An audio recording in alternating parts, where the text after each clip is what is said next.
Dear Diary, I went on an unexpected trip to Cambodia. One moment I was hanging out on Discord with friends, the next moment I was booking a round trip to my mom's hometown, Siem Reap. This came to be due to the passing of my uncle. It was an unfortunate reason to visit my family, who I haven't seen in over a decade. I wasn't sure how to feel about it because it was happening so fast, but I knew it was a chance to spend time with my mom alone and reconnect with my relatives overseas. I flew to Cambodia without a plan and came back inspired and motivated. That seems to always be the case when I travel with no expectations. I'm back with a new perspective and a shift in priorities.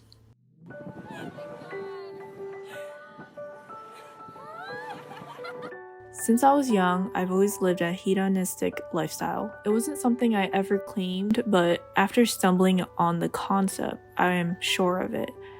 If you're not familiar with the term, hedonism is when you chase after the things that give you instant gratification. I used to believe that life is too short for you to be unhappy. And while that is true, I forgot about the long-term impact of my decisions.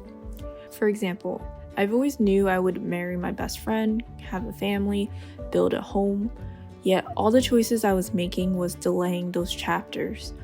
I believed all those things would happen, I just didn't know when.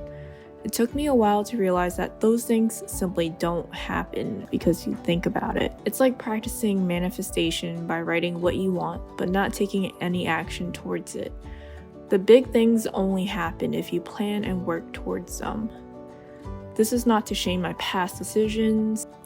In fact, this moment is a sign of growth and maturity.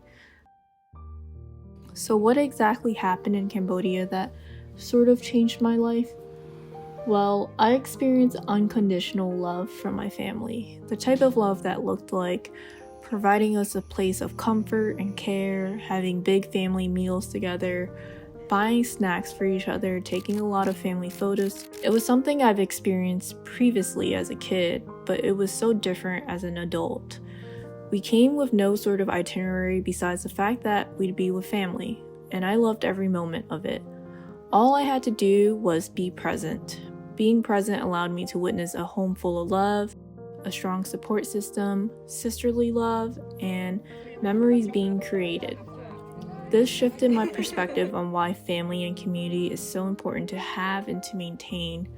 Individualism is great in theory, but when it's extremely prioritized, our world becomes unbalanced.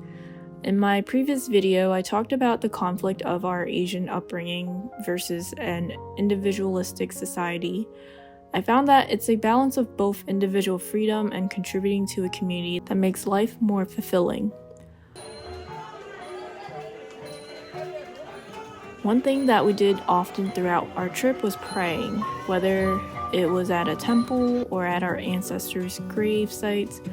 I am not super religious, but I personally enjoyed it because in those moments that I pray, I feel grateful for all that I have and wish that only good things happen to my family and friends.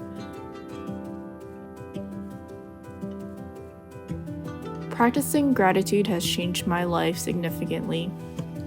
It reminds me of all the tangible and intangible things we have, such as safety, a means of transportation, food in the fridge, family and friends we can count on.